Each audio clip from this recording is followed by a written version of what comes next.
जब पाकिस्तान की तरफ से गुहार लगाई गई, पाकिस्तान की तरफ से जब ये कहा गया कि उसकी ओर से आगे कोई आतंकी गतिविधि और सैन्य दुस्साहस नहीं दिखाया जाएगा, तो भारत ने भी उस पर विचार किया। और मैं फिर दोहरा रहा हूं, हमने पाकिस्तान के आतंकी और सैन्य ठिकानों पर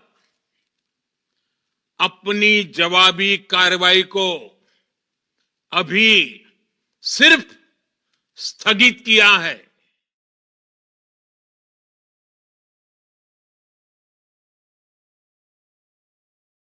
Know that the leadership of India and Pakistan was unwavering, powerful, but unwavering in both cases, and having these, they really were, from the standpoint of having the strength and the wisdom and fortitude to fully know and to understand the gravity of the situation. And we helped a lot. And we helped also with trade. I said, come on, we're going to do a lot of trade with you guys. Let's stop it. Let's stop it. If you stop it, we're doing trade. If you don't stop it, we're not going to do any trade. People have never really used trade the way I used it. That I can tell you. And all of a sudden they said, I think we're going to stop. And they have. And we heard the Prime Minister's statement today. Minutes before his statement, we also heard the US President's statement, which was deeply disturbing, because the US President says that he used trade as a threat to ensure that Operation Sindoor is stopped. For those who understand the value of Sindoor in our culture, I mean, this is unacceptable, and we expected the Prime Minister to respond to this. Unfortunately, he did not respond to it. नमस्कार, मैं हूं राजेंद्र तिवारी और आप देख रहे हैं unbreaking. Unbreaking के इस वीडियो में आपका स्वागत है। बात करेंगे प्रधानमंत्री के राष्ट्र के नाम संबोधन की और समझने की कोशिश करेंगे कि प्रधानमंत्री ने राष्ट्र के नाम संबोधन जो किया उसमें क्या कहना चाहते थे वो, और जो देश सुनना चाहता था क्या प्रधानमंत्री ने वो सब बातें बोली। देश के दिमाग में जो सवाल थे उन सवालों के जवाब क्या प्रधानमंत्री ने दिए। जैसा अभी आपने देखा, जो इससे पहले की क्लिप थी, जब प्रधानमंत्री राष्ट्र का नाम संबोधन देने वाले थे उससे कुछ देर पहले प्रेसिडेंट ट्रंप एक प्रेस कॉन्फ्रेंस में बोल रहे थे और उन्होंने जो बोला पूरी क्लिप एक बार फिर से सुन ली जाए। सुनिए। about the historic events that took place over the last few days. On Saturday, my administration helped broker a full and immediate ceasefire, I think a permanent one, between India and Pakistan, ending a dangerous conflict of two nations with lots of nuclear weapons. And they were going at it hot and heavy, and it was seemingly not going to stop. And I'm very proud to let you know that the leadership of India and Pakistan was unwavering, powerful, but unwavering in both cases, and having these, they really were, from the standpoint of having the strength and the wisdom and fortitude to fully know and to understand the gravity of the situation. And we helped a lot. And we helped also with trade. I said, come on, we're going to do a lot of trade with you guys. Let's stop it. Let's stop it. If you stop it, we're doing trade. If you don't stop it, we're not going to do any trade. People have never really used trade the way I used it. That I can tell you. And all of a sudden they said, I think we're going to stop. And they have. And तो आपने सुना कि Trump क्या कह रहे हैं, कैसे ये पीस ब्रोकर की गई, कैसे सीजफायर हुआ, और इसकी कहानी सब जगह आ चुकी। अपने देश में भले अखबारों में, मीडिया में चीजें नहीं आ रही हों, लेकिन इंटरनेशनल मीडिया में डिटेल्ड इंफॉर्मेशन है कि कैसे अमेरिका सक्रिय हुआ, क्यों सक्रिय हुआ, किस तरह से चीजें आगे बढ़ी। और आज के अखबारों में, जो इंटरनेशनल अखबार है, उसमें जो हेडलाइंस है वो हेडलाइंस पीस की नहीं है। वो हेडलाइंस अधिकतर जगहों पर चाइना हो, ब्रिटेन हो, यूरोप हो, अमेरिका हो, अखबारों में हेडलाइन इसको लेकर के है कि कैसे चीनी जो एयर सिस्टम्स हैं वो कैसे टेस्ट हुए और कैसे वो भारी पड़े। फाइनेंशियल टाइम्स ने बड़ी सी स्टोरी लगाई है, वॉशिंगटन पोस्ट में स्टोरी है, और कई जगहों पर, कई अखबारों में, चाइनीज अखबारों में है। अपने यहां कुछ नहीं है ऐसा। अब दरअसल आप उस दिन से देखें जब ये 10 तारीख जब से शुरू हुआ और जब विक्रम मिस्री जो हमारे विदेश सचिव हैं उन्होंने सीज फायर की घोषणा की और उन्होंने वही बातें बताई जो आज प्रधानमंत्री बता रहे थे कि डीजीएमओ का फोन आया और डीजीएमओ के फोन के बाद ये चीजें तय हो गई, सीज फायर हो गया। लेकिन दूसरी तरफ ट्रंप तो दूसरी बात कर रहे हैं। ये ट्रंप का तीसरा बयान है। पहले उन्होंने सीज फायर से पहले ट्वीट किया, एक्स पर उनका पोस्ट आया, और फिर कल ट्रुथ सोशल पर उनकी पोस्ट आई जिसमें उन्होंने कहा कि कश्मीर के मामले में सॉल्यूशन 1000 इयर्स का जो संघर्ष है उसमें सॉल्यूशन को वो काम करेंगे उसके लिए। और इस सीज फायर को वो बिल्कुल परमानेंट बता रहे हैं, परमानेंट सीज फायर। और कल का जो पोस्ट था उसमें तो उन्होंने ये कहा था कि लाखों लोगों के मरने की आशंका थी अगर चीजें रुकती नहीं तो। और आज प्रधानमंत्री मोदी ने भी कहा कि पाकिस्तान का कोई न्यूक्लियर धमकी स्वीकार नहीं, न्यूक्लियर ब्लैकमेल स्वीकार नहीं, मतलब भारत नहीं सहेगा। इसमें भी एक संकेत था कि चीजें कहीं और हैं, जो प्रधानमंत्री बोल रहे थे वो नहीं है। हम ये वैसे मान के चले कि प्रधानमंत्री सही बोल रहे थे, लेकिन प्रधानमंत्री ने ट्रंप की बातों का जवाब क्यों नहीं दिया, क्लैरिटी क्यों नहीं की कि जो ट्रंप कह रहे हैं वो गलत है। उन्होंने ये जरूर कहा कि बात कश्मीर पर नहीं होगी। उन्होंने जो बात कही, टेरर और टॉक एक साथ नहीं चल सकते, टेरर और ट्रेड एक साथ नहीं चल सकते, पानी और खून भी एक साथ नहीं बह सकते। बहुत ही पावरफुल लाइनें थी। लेकिन इन पावरफुल लाइनों के कहे जाने से पहले ट्रंप ने जो बातें कही हैं उन बातों पे भारत सरकार की तरफ से, प्रधानमंत्री मोदी की तरफ से, हमारे विदेश मंत्रालय की तरफ से, हमारे रक्षा मंत्री की तरफ से कोई भी किसी तरह का कोई रिएक्शन नहीं है, कोई क्लैरिटी नहीं है। यहां तक कि जब परसों विक्रम मिस्री ये जानकारी दे रहे थे कि सीज फायर तय कर लिया गया और लागू हो जाएगा, 5 जैसे लागू हो गया है, उससे पहले, लागू होने से पहले ट्रंप ने अनाउंस कर दिया। और हमारे प्रधानमंत्री कह रहे हैं कि पाकिस्तान घबरा करके हमारे पास आया, उसने फोन किया और हम तब तक अपना सब काम कर चुके थे, इसलिए हम तैयार हो गए। और पाकिस्तान को शर्तें लगा दी हैं कि भाई ऐसा नहीं होगा, ऐसा नहीं करेगा, वैसा नहीं करेगा, ये सारी चीजें करती हैं।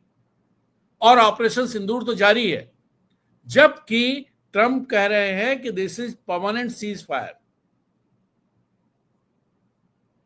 और वो ये कह रहे हैं कि अगर हमने ये धमकी दी कि व्यापार, हम दोनों देशों के साथ व्यापार करेंगे, लेकिन अगर ऐसा हुआ तो हम नहीं करेंगे व्यापार, और ये धमकी काम आई, थोड़ी देर बाद दोनों देश तैयार हो गए। अब इनको जरा ट्रंप छोड़ दीजिए और ये सारी चीजें। पहली बात ये है कि प्रधानमंत्री मोदी 22 तारीख के बाद से पहली बार राष्ट्र को संबोधित कर रहे थे। इससे पहले इतनी तरह की चीजें हवा में तैर रही थी कि अमेरिका ने ये सीज फायर ब्रोकर कराया, ये बात भी तैर रही थी जिसका संकेत प्रधानमंत्री मोदी ने भी दिया कि पाकिस्तान कुछ ऐसे संकेत दे रहा था जिससे लग रहा था महाविनाशकारी चीजें हो सकती हैं। ये बात भी इंटरनेशनल प्रेस में सामने आ रही है, इंटरनेशनल एजेंसीज ने रिपोर्ट की है कि जो चाइनीज जेट है या चाइनीज सिस्टम्स हैं पाकिस्तान के पास, वो सिस्टम्स इतना कोऑर्डिनेशन के साथ काम कर रहे थे, इतना इंटीग्रेटेड तरीके से काम कर रहे थे कि हमारे जो सोफिस्टिकेटेड जेट है, जिस पर राजनाथ सिंह ने नींबू और मिर्च लगाई थी कि भाई ये बड़ा अच्छा काम करे, मैं ये नहीं कह रहा हूं अच्छा काम नहीं करता, बहुत दुनिया का द बेस्ट जेट्स में से है, लड़ाकू विमानों में से है वो। लेकिन पाकिस्तान की एयरफोर्स ने इतना कोऑर्डिनेटेड काम किया, इतना कोऑर्डिनेटेड काम किया, मल्टी डोमेन जिसे कहा जाता है, कि ये जेट जो दुनिया के बेहतरीन जेट्स में गिने जाते हैं, और अब तक कभी इस जेट को मुंह की नहीं खानी पड़ी, कभी मुंह की नहीं खानी पड़ी। पहली बार इंटरनेशनल प्रेस में रिपोर्ट हो रहा है इस जेट को जो फ्रांस से हमने खरीदा, रफाल, इसको पाकिस्तानी एयरफोर्स ने मार गिराया। और आज तो चीन के अखबार ने, चीन का अखबार जो है साउथ चाइना मॉर्निंग पोस्ट ने जो एक खबर दी है, उसका हेडलाइन है power of China made arms seen in Kashmir, Pakistan success with mainland weapons in conflict offers chance for rare comparison with the systems Russia and west supply to India. ये Chinese अखबार में हेडलाइन है। फाइनेंशियल टाइम्स ने headline लगाई है China J-10 dragon डिब्यूट्स इन south Asia clash, और एक बड़ी सी स्टोरी लगाई है, और उसमें साथ में इन्होंने जो चाइनीज एयरक्राफ्ट है, जेट है JF-17 एंड J-10C, इनके बारे में जानकारी, इसके अलावा जो Chinese surface to air missile system है जो इन जेट्स में लगता है, HQ-9, इसकी जानकारी पूरा डिटेल ग्राफिक के साथ दी है। और स्टोरी की शुरुआत हो रही है, even before the fog of war had begun to lift, the Chengdu aircraft company's stock had started to soar, almost 3 decades after first taking to the skies, the Chinese aeroplane maker's first fighter jet, the J-10 vigorous dragon, has finally seen combat and survived. इसकी चर्चा सबसे ज्यादा, इन्हीं सब की चर्चा दुनिया के अखबारों में है। प्रधानमंत्री मोदी ने ढेर सारी चीजें कही, बहुत भावुक हुए, ऑपरेशन सिंदूर की बात की, सिंदूर का मतलब क्या होता है इसकी बात की, सेना की बहादुरी की बात की। और हम लोग बात कर रहे थे मित्रों के साथ कि प्रधानमंत्री मोदी किस तरह से आज राष्ट्र के नाम संबोधन में क्या कहेंगे। तो एक मित्र का कहना था कि वो सेना के पीछे छिप जाएंगे, तो वाकई वो सेना के पीछे छिप गए, लेकिन उन्होंने कोई ऐसी जानकारी नहीं दी जो पिछले 2 दिन से जो सैन्य अधिकारी प्रेस कॉन्फ्रेंस करके बता रहे थे, DGMO जो प्रेस कॉन्फ्रेंस करके और डिटेल सब बता रहे थे, उसके अलावा कोई नई जानकारी प्रधानमंत्री ने नहीं दी। प्रधानमंत्री से जो उम्मीद थी, वो उम्मीद ये थी कि 22 तारीख को जो ये घृणित हमला हुआ था, जो बहुत ही क्रूर आतंकी हमला था, ये प्रधानमंत्री उसमें जो लोग शहीद हुए उनके प्रति कुछ बात कहेंगे, ये बताएंगे कि अब तक जांच कहां पहुंची है, और आतंकवादी जिनके फोटो जारी किए गए थे उन आतंकवादियों को पकड़ लिया गया है कि नहीं पकड़ लिया गया है। 100 आतंकवादी पाकिस्तान में मार दिए गए, लेकिन जिन लोगों ने हमारे लोगों की जान ली, उनकी जांच, उन तक हमारा हाथ पहुंचा कि नहीं पहुंचा। न्याय तो तब होगा। और जो वो कह रहे थे कि आतंक के आका सब मार दिए गए हैं, तो एक को छोड़ करके एक ऐसा नाम आया है, कुछ और 7-8 नाम अपने देश के अखबारों में आए हुए हैं, लेकिन जो बड़े आका हैं हाफिज सईद और अजहर मसूद, उनका बाल बांका भी नहीं हुआ। तो ये कहना कि हमने टेरर का इंफ्रास्ट्रक्चर खत्म कर दिया है, ऐसा नहीं है। मुरीदके के वीडियोस तो पाकिस्तान के सोशल मीडिया अकाउंट्स पर सामने आए, मुरीदके के वीडियो बीबीसी और दूसरी जगहों पर भी सामने आए। उनमें ऐसा नहीं लगता है कि वहां सब तहस नहस हो गया है। मैं ये नहीं कह रहा हूं कि नुकसान नहीं पहुंचा है। हमारी एयरफोर्स ने, हमारी जो आर्म फोर्सेज है, उन्होंने जबरदस्त तरीके का काम किया है। और मैं तो यहां तक कहता हूं कि हमारी आर्म फोर्सेज ने, उनकी वो सफल रही हैं पूरी तरह से, लेकिन हमारे देश की राजनीति और हमारी सरकार की कूटनीति ने सब पर पानी फेर दिया है।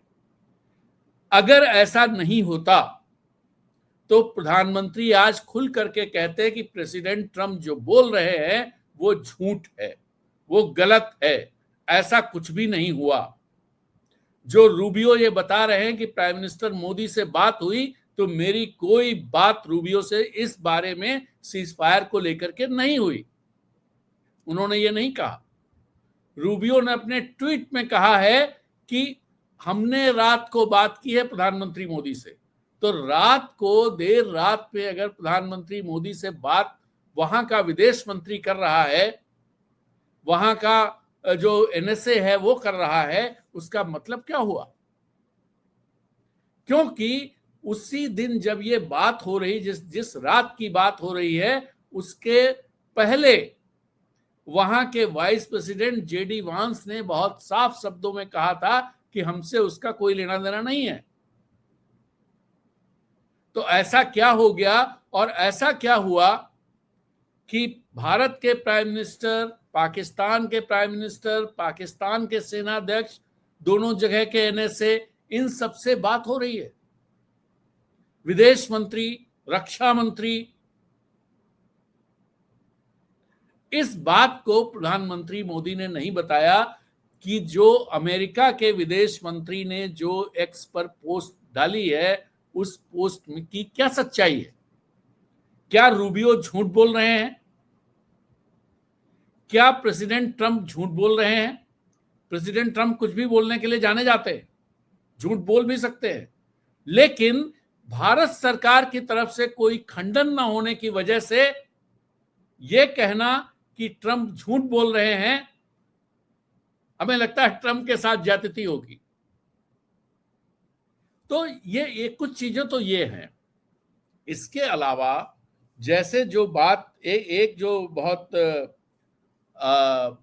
इंपॉर्टेंट बात प्रधानमंत्री मोदी के भाषण में बहुत सारी चीजें पकड़ने वाली थी, जिनको अगर डिकोड करें तो तस्वीर सामने आ जाती है, क्योंकि ना चाहते हुए भी उनको बोलना पड़ा है। वो जैसे न्यूक्लियर ब्लैकमेल की बात कही गई, तो क्या पाकिस्तान ने न्यूक्लियर ब्लैकमेलिंग की है? जो उन्होंने कहा है कोई न्यूक्लियर ब्लैकमेल भारत नहीं सहेगा, इसका मतलब क्या है? ये क्यों कहना पड़ा? और इसके अलावा जो और इंपॉर्टेंट बातें हैं, वो इंपॉर्टेंट बातें ये हैं जो ट्रेड की बात कही गई। एक बात और कि कश्मीर को उन्होंने कहा जरूर कि कश्मीर पर बात नहीं होगी, टेरर और टॉक एक साथ नहीं चल सकते। अगर पाक से बात होगी तो टेरर पर होगी, पीओके पर होगी। लेकिन ये नहीं कहा, पीओके जब आप कहते हैं पाक ऑक्युपाइड कश्मीर, लेकिन जो ट्रंप ने कहा है कि कश्मीर समस्या हजारों साल वाली इस समस्या का समाधान निकाला जाए, मीडिएट करेंगे उसमें। तो इस बात को, ये बात क्यों नहीं कही गई कि अमेरिका की जरूरत हमें नहीं है? अभी तक दरअसल कश्मीर मसले को लेकर के, खास तौर पे पाकिस्तान को लेकर के, ये हमारी पॉलिसी रही है हमारे देश की। अब पॉलिसी चेंज हो जाए तो अलग बात है। ये भी उन्होंने नहीं कहा है कि थर्ड पार्टी इंटरवेंशन नहीं होगा, ये भी नहीं कहा है। उन्होंने ये नहीं कहा है कि दोनों देश ही आपस में बात करेंगे, तीसरे देश की जरूरत नहीं है। पाकिस्तान को धमकाया जरूर है कि पाकिस्तान को बचना है तो उसे अपने टेरर इंफ्रा का सफाया करना होगा। इस तरह की उन्होंने बातें पाकिस्तान को एक तरह से चेतावनी दी। और पहली बार पाकिस्तान का नाम लिया है प्रधानमंत्री ने 22 तारीख के बाद, आज। इससे पहले नाम नहीं लिया था। तो अब जो चीजें सामने दिखाई दे रही हैं वो ये दिखाई दे रही हैं कि प्रधानमंत्री मोदी जो आज राष्ट्र के नाम संबोधन में बोले,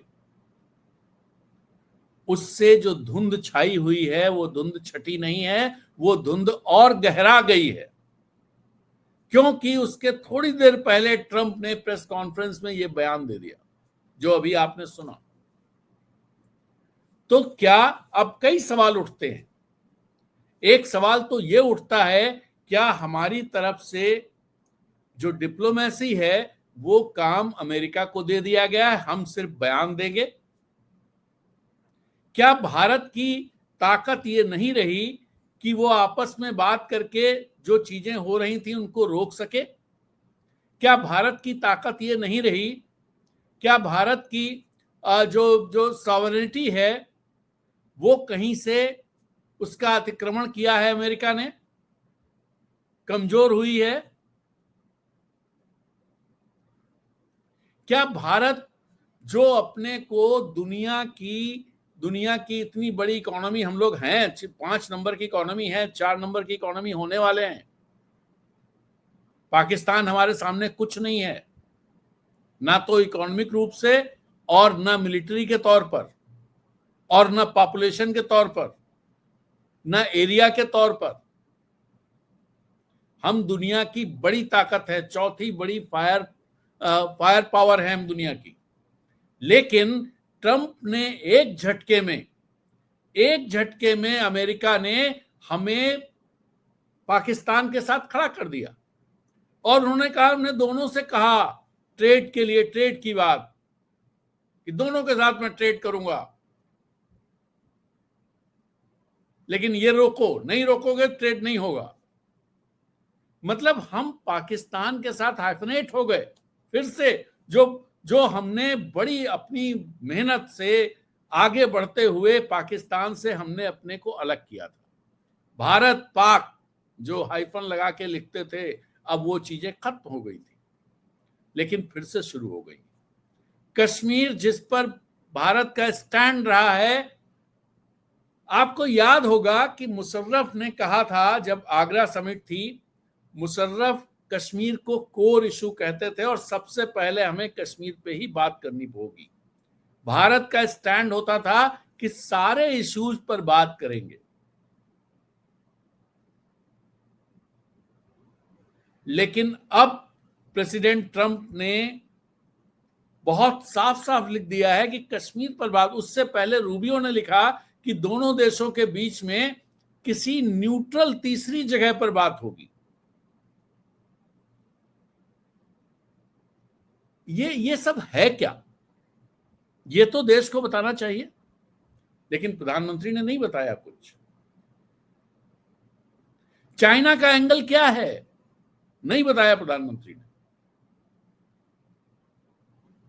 प्रधानमंत्री ने नहीं बताया कि हमारे जो लड़ाई की स्थिति थी, हमने किन शर्तों के साथ सीज फायर किया है, हमारी शर्तें क्या थी पाकिस्तान के साथ।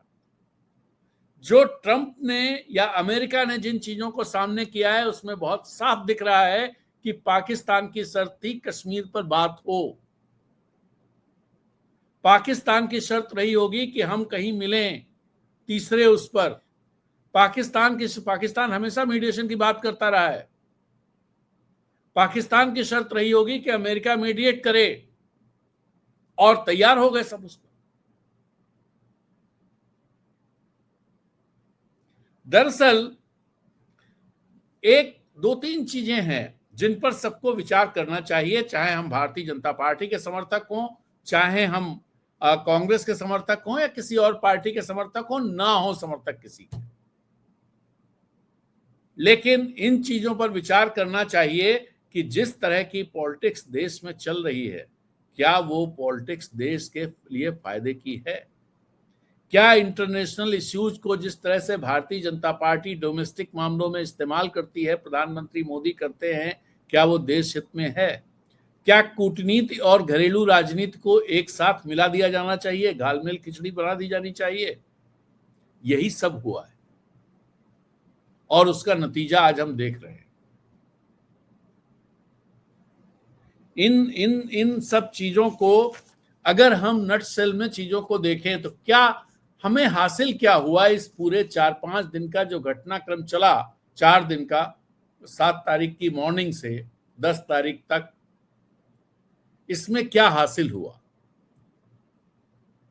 इसमें दरअसल अगर आप बहुत तटस्थ होकर के सोचें तो भारत की जो एक हैसियत हुआ करती थी दुनिया में, जो हैसियत बनी थी दुनिया में, इसकी आर्थिक ताकत के चलते, सामरिक ताकत के भी चलते, इतने बड़े मार्केट के चलते, इतनी बड़ी आबादी के चलते, जो एक हैसियत बनी थी, वह हैसियत एक झटके में नीचे आ गई। दरअसल जो डिप्लोमेटिक ऑटोनॉमी जिसका जो हमारे देश की पॉलिसी थी, जयशंकर जो कहते थे स्ट्रेटेजिक ऑटोनॉमी, हमारी स्ट्रेटेजिक ऑटोनॉमी की डॉक्ट्रिन, वो स्ट्रेटेजिक ऑटोनॉमी, वो डिप्लोमेटिक ऑटोनॉमी कहीं ना कहीं इरोड हुई है, उसमें इरोजन हुआ है। तो पहला तो ये हमें हासिल हुआ है इस घटनाक्रम से। दूसरी बात जो रही है वो बड़ी बात ये है कि जो कश्मीर का मसला, जिसको इंटरनेशनलाइज तमाम कोशिशों के बावजूद पाकिस्तान नहीं कर पा रहा था, उसको उसने कर दिया है।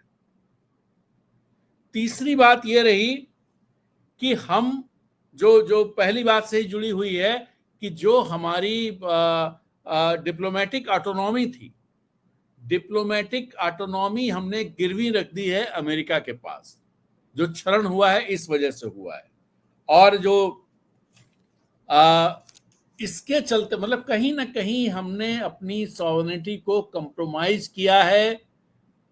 हमारी जो एक तरह से जो कंसिस्टेंसी, स्ट्रेटेजिक कंसिस्टेंसी थी, उसको भी ब्रेक किया है और इससे हमारी रेपुटेशन जबरदस्त तरीके से एक देश के तौर पर प्रभावित हुई है।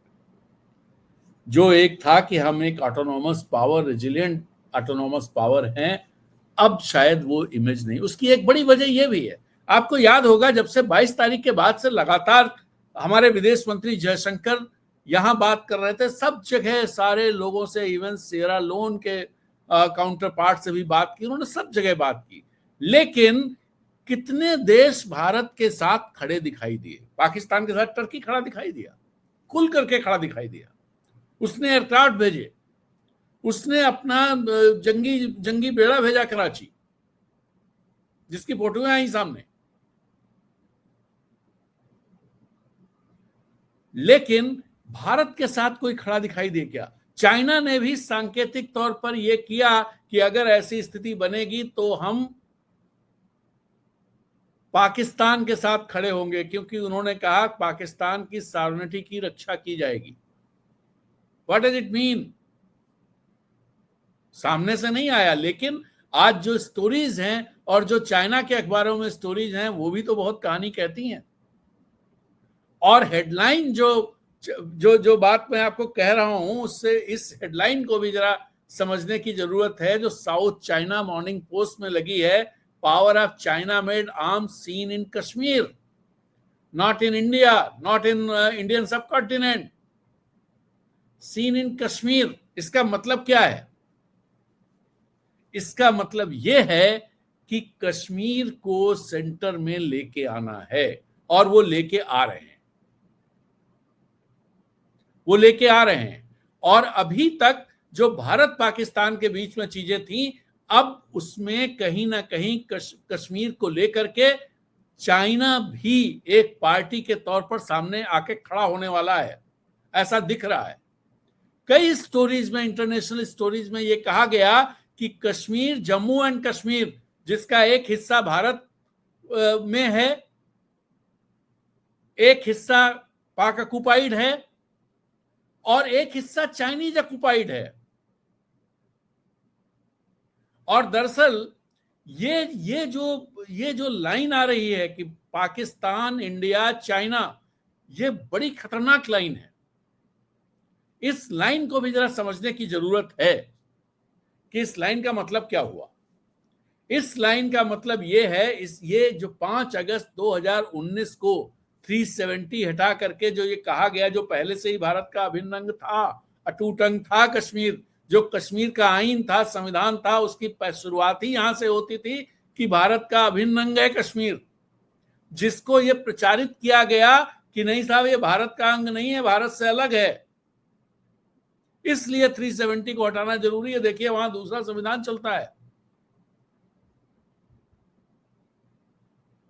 उसके हटने के बाद जो चीज, और फिर जम्मू कश्मीर को जिस तरह से डिवाइड किया गया, यूनियन टेरिटरी बना दी गई, तो जो एक खुद मुख्तार किस्म का राज्य था, जिसके पास जबरदस्त ऑटोनॉमी कागज पे थी, वैसे नहीं थी, कागज पे थी, उसकी ऑटोनॉमी छीन ली गई, डिवाइड कर दिया गया। और जब लद्दाख आपने डिवाइड किया दूसरी तरफ, लद्दाख ही वो हिस्सा है जिसमें दोनों देशों का, चाइना अक्साई चिन और गिलगिट बाल्टिस्तान जो लद्दाख से लगता है, जो करगिल के दूसरी तरफ साइचिन, ये जो बना इक्वेशन, इसने क्या किया कि चाइना और पाकिस्तान को एक साथ लाके खड़ा कर दिया। आज एक स्पीच राहुल गांधी की बहुत ज्यादा वायरल हो रही थी, कल भी हो रही थी, आज भी पार्लियामेंट में बोल रहे हैं वो, और वो ये कह रहे हैं कि सबसे बड़ी जो चुनौती वो ये कि चाइना और पाकिस्तान साथ ना आने पाए, और ये सही बात थी। और लेकिन गवर्नमेंट ऑफ इंडिया की पॉलिसीज और जो डोमेस्टिक उसमें फायदा उठाने का मामला है, कुछ ऐसा करो कि लोगों का जो है वो एक तरह से वो एक राष्ट्रवाद जबरदस्त तरीके से उभरे, और इस तरह की जो चीजें, माहौल बनाने का पूरा मामला है कि मोदी मोदी मोदी होने लगे कि 56 इंच का सीना है, ये कर दिया, ये कर दिया, 370 हटा दिया, बांट दिया, लद्दाख अलग कर दिया, वो अलग कर दिया, ये सारी चीजें जो है, और इसका फायदा यहाँ के इलेक्शंस में उठाएं, जो मिलता भी रहा।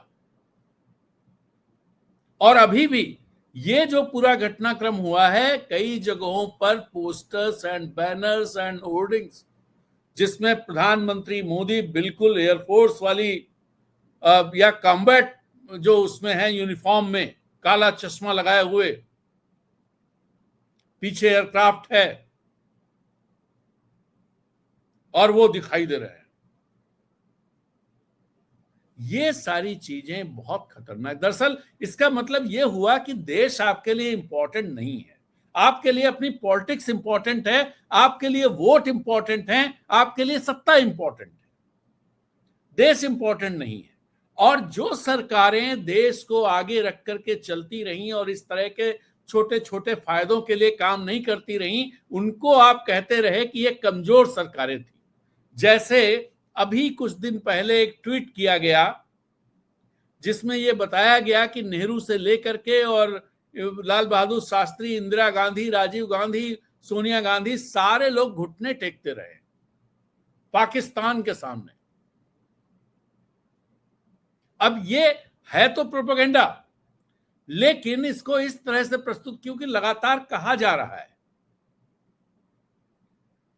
जो सर्जिकल स्ट्राइक्स की बात मैंने एक और उसमें बताई थी कि जिस तरह की सर्जिकल स्ट्राइक वाला कोट वाली थी, दरअसल पहले इस तरह के इक्विपमेंट्स नहीं हुआ करते थे। आज से 20 साल पहले, 25 साल पहले, 30 साल पहले, तब सर्जिकल स्ट्राइक्स दूसरी तरह से होती थी। और मैं जम्मू कश्मीर में रहा हूं, वहां के कई ऑफिशियल से बात होती थी, मिलिट्री के लोगों से, तो कई बार ऐसा हुआ है कि सर्जिकल स्ट्राइक्स हुई हैं जिनको ना तो किसी को छापने के लिए कहा गया, मीडिया में बताया गया, और ना किसी ने कोई बयानबाजी की। पूरे पूरे कैंप्स, मिलिट्री जो सेना के अड्डे थे, उनको जाकर के भारतीय फौज रातों रात तबाह करके लौट के आ गई। यही तो सर्जिकल स्ट्राइक है कि सारी इंटेलिजेंस आपके पास है, कैसे वहां जाएं, क्या करें और किस तरह से अटैक करें, पूरा तबाह कर दें और लौट के आ भी जाए विदाउट एनी कैजुअलिटी। और इसका ये होता था कि भाई आपने जब ये काम कर दिया तो क्या होता है, अगला इसको एक्सेप्ट नहीं करता है। लेकिन आपको पता है, उसको पता है क्या हुआ है। अब अगर इस चीज का फायदा उठाने की आप कोशिश करें तो इससे क्या होगा। मैं एक सीनियर एनालिस्ट को सुन रहा था जो डिफेंस एनालिस्ट थे, उनका कहना था कि जिस तरह की जो स्ट्राइक्स की बात जो 2016 में थी, जो 2019 में थी, ये कोवर्ट ऑपरेशंस किए जाते हैं ना कि, और लेकिन यहाँ की जो सत्ता वाली सरकार, जो सत्ता में पार्टी है, वो पार्टी हर चीज को पॉलिटिक्स में लाना चाहती है, उसका फायदा उठाना चाहती है। इसकी वजह से कोवर्ट ऑपरेशंस जो होने चाहिए, जिनका किसी को पता नहीं चले और जितना नुकसान होना है हो जाए, जिससे कि जो आपकी क्षमताएं हैं उन क्षमताओं का पता भी नहीं, उनके बारे में कोई सवाल ना खड़ा हो और ना ही उनका असेसमेंट हो सके खुले तौर पर। लेकिन जब आप ऐसे करते हैं तो उनका कहना था कि आप हमेशा न्यू नॉर्मल एक, आज प्रधानमंत्री ने कहा भी कि हमने न्यू नॉर्मल की। मुझे याद आ गई वो बात जब प्रधानमंत्री ने कहा कि हमने ऑपरेशन सिंदूर जो है वो आतंक के खिलाफ न्यू नॉर्मल है। न्यू नॉर्मल क्या है?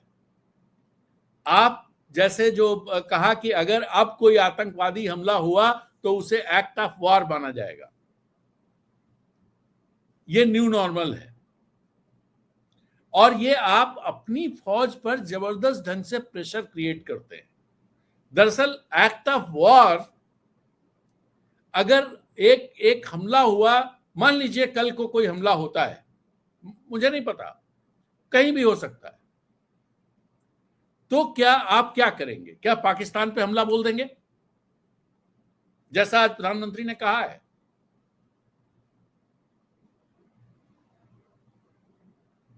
दरअसल ऐसे में क्या है, आपकी फौज को यह पता नहीं है कि कब क्या होगा, ये अनसीन चीजें हैं। ऐसे में हमेशा आप फौज को तैयार रहना पड़ेगा। तो उसके पास क्या टाइम है? रिएक्शन का क्या टाइम है? कितना टाइम है? और ये सामने वाले को पता है कि ये चीज हुआ है तो अब ये एक्ट ऑफ वॉर मानेंगे और फौजी कार्रवाई होगी। ये जो न्यू नॉर्मल है ये बड़ा खतरनाक है। तो ये सारी चीजें हैं जिन पर मुझे लग रहा था कि मैं बात करूं। दरअसल प्रधानमंत्री का जो उम्मीद मैं कर रहा था, मैं बहुत ईमानदारी से कह रहा हूं, मैं जो उम्मीद कर रहा था, दो चीजें उम्मीद कर रहा था। एक तो सेना ने जो किया है, जो उसकी उपलब्धियां हैं, उनको प्रधानमंत्री जबरदस्त तरीके से देश के सामने रखेंगे। बहुत अच्छे सेल्समैन है प्रधानमंत्री, तो उनको बेचेंगे। मैं खराब शब्द इस्तेमाल कर रहा हूं, लेकिन चूंकि वो हर चीज उसी तरह से करते हैं।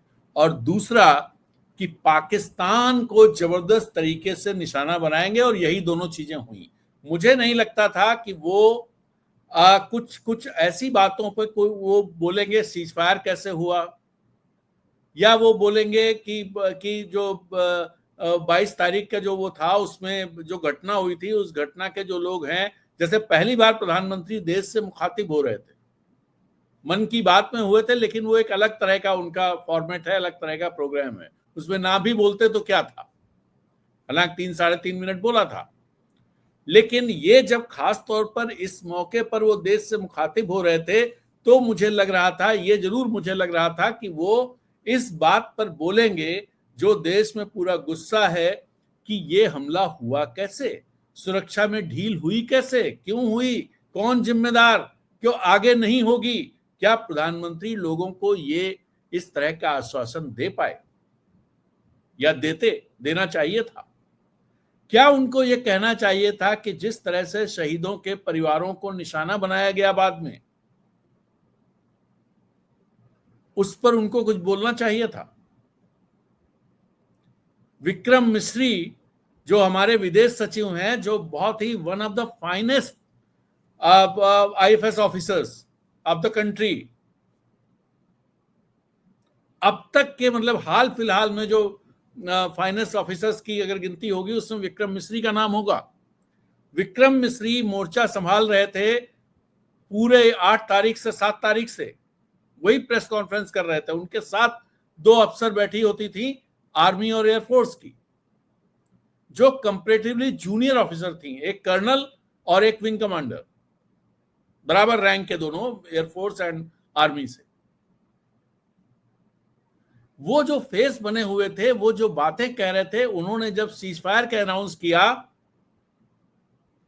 तो उनको लोगों ने ट्रोल करना शुरू कर दिया। और ये सब वो लोग हैं जो प्रधानमंत्री मोदी को फॉलो करते हैं, प्रधानमंत्री मोदी के भक्त हैं, जो प्रो भारतीय जनता पार्टी हैं, जो प्रो हिंदुत्व हैं, जो ये ब्रिगेड है पूरी, उसने उनको ट्रोल करना शुरू कर दिया। उनको ट्रोल करें वहां तक तो सही है, उनकी पत्नी और उनकी बेटी तक को नहीं छोड़ा। हम किस तरह के समाज बनते जा रहे हैं? हमारी सरकार कैसा समाज बना रही है, जहां पे हम अपने one of the finest officer को, जिसने खुद फैसला नहीं लिया, फैसला लिया गया प्रधानमंत्री के स्तर पर, जिसको अनाउंस वो कर रहा है, और उसकी बेटी को देशद्रोही और ये सब कहानी शुरू कर दी गई। आप सोचिए कि अगर इस देश के विदेश सचिव को अपना एक्स अकाउंट प्राइवेट करना पड़े, लॉक करना पड़े, इससे ज्यादा खराब स्थिति क्या हो सकती है? और गवर्नमेंट ऑफ इंडिया की तरफ से कोई बात नहीं कही गई। वैसे छोटी छोटी बातों पर लोगों के अकाउंट ब्लॉक किए जाते हैं, लेकिन इस पे जिन लोगों ने हमला बोला, क्या उसमें से एक भी अकाउंट गवर्नमेंट ऑफ इंडिया ने ब्लॉक किया?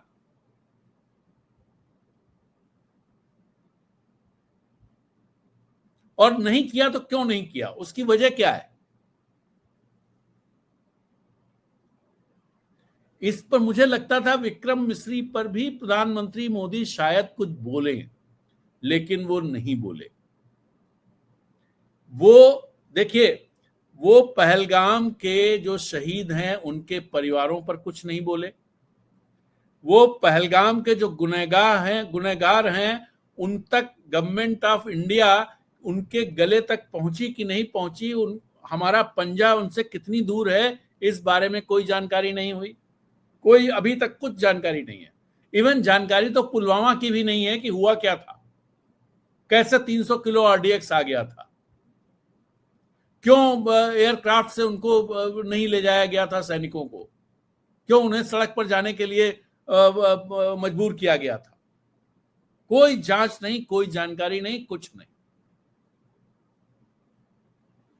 और इसमें भी वही हो रहा है। तो एक तो बात ये हुई। दूसरी बात ये हुई कि जब हमने जो ऑपरेशन सिंदूर चलाया, ऑपरेशन सिंदूर प्रधानमंत्री मोदी ने इसका क्रेडिट लिया है पूरी तरह से, क्योंकि जब ये नाम आया था उस समय ये खबरें भी आई थी कि प्रधानमंत्री मोदी की पसंद का नाम है ये।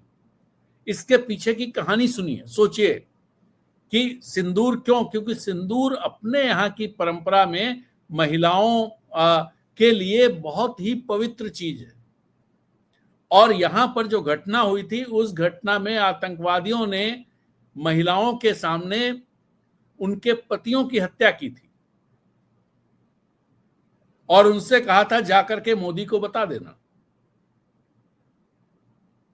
तो एक ये नाम दे करके एक बहुत भावनात्मक चीजें खड़ी करने की कोशिश भी रही होगी, और जो लगा भी, क्योंकि प्रधानमंत्री ने भी आज कहा।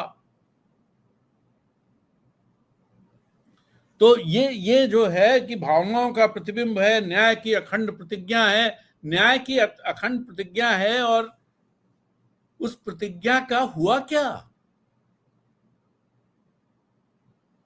तो एक तो ये बातें उन्होंने नहीं बताई। दूसरी जो है जो ये गंडगोल हुआ है अमेरिका से, इस बारे में कोई उन्होंने धुंध नहीं छाटी। उन्होंने नहीं बताया कि रूबियो ने उनको फोन क्यों किया था।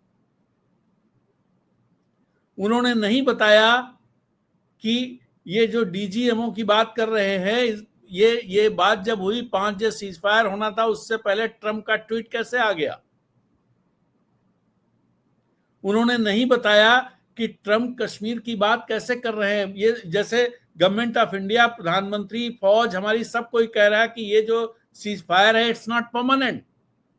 अगर पाकिस्तान ने किया तो हम बिल्कुल जवाब देंगे, इट्स नॉट परमानेंट।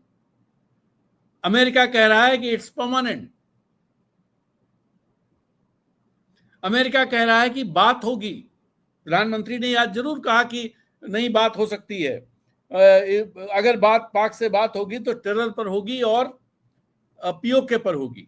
लेकिन अमेरिका कैसे कह रहा है कि थर्ड न्यूट्रल जगह पर बात होगी दोनों देशों के बीच में कुछ दिनों के बाद।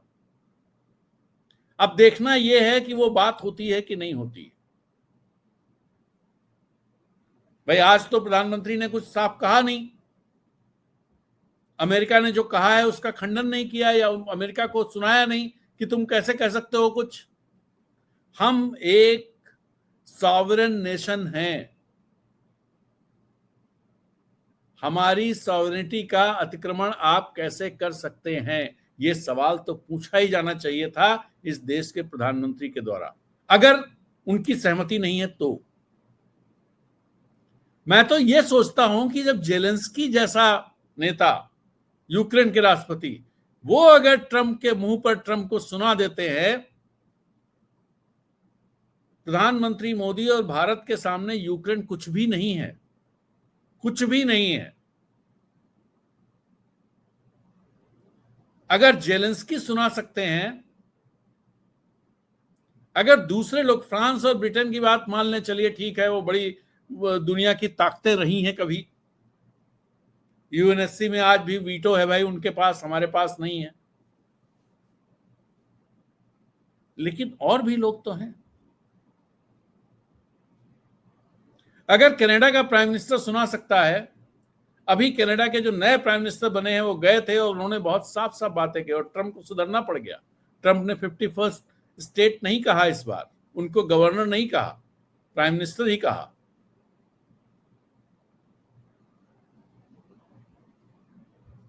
और एक सवाल और कि अगर हम एक स्ट्रेटेजिक तरीके से सोचिए, जो बात मैं कह रहा था कि हमारी जो ऑटोनॉमी है वो कहीं ना कहीं कंप्रोमाइज हुई है।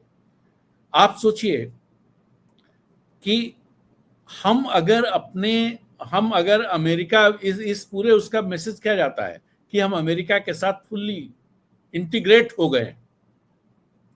हमारे आसपास कौन है? एक तरफ पाकिस्तान है जो चाइना के साथ है, और पाकिस्तान की खास बात यह है कि वो चाइना के लिए भी इंपॉर्टेंट है, अमेरिका के लिए भी इंपॉर्टेंट है। हमने अपने को बिल्कुल अमेरिका के साथ अलाइन कर दिया, और अगर अलाइन नहीं है तो इस पर बोला जाना चाहिए था। और हमारे क्षेत्र में आप देखिए क्या स्थितियां हैं। श्रीलंका किसके साथ अलाइन है? बांग्लादेश किसकी तरफ झुका हुआ है? नेपाल किसकी तरफ झुका हुआ है? भूटान किसकी तरफ झुका हुआ है? म्यांमार कहां है? और मालदीव कहां है? यही तो है ना हमारे। और पाकिस्तान कहां है? एक तरफ चाइना है। तो ये जो चीजें हो रही हैं किस लिए हो रही हैं, इन पर मेरे मतलब इन सवालों के जवाब कब मिलेंगे? और जहां तक चल करके आया था जिस मजबूती की स्थिति में, क्यों उससे डोमेस्टिक पॉलिटिक्स में फायदे के लिए उन सब चीजों को दांव पे लगाया जा रहा है? क्यों? ये बहुत सारे सवाल हैं। प्रधानमंत्री ने आज बड़ा अच्छा, अब मैं उसे एक लाइन में कहूं अगर, उसके बाद बात समाप्त करता हूं। प्रधानमंत्री राष्ट्र को संबोधित नहीं कर रहे थे, प्रधानमंत्री अपने समर्थकों को संबोधित कर रहे थे। चलिए, तो आज की बात यहीं समाप्त करते हैं, फिर मिलेंगे। शुभ रात्रि, गुड नाइट, शब खैर, नमस्कार, जय हिंद।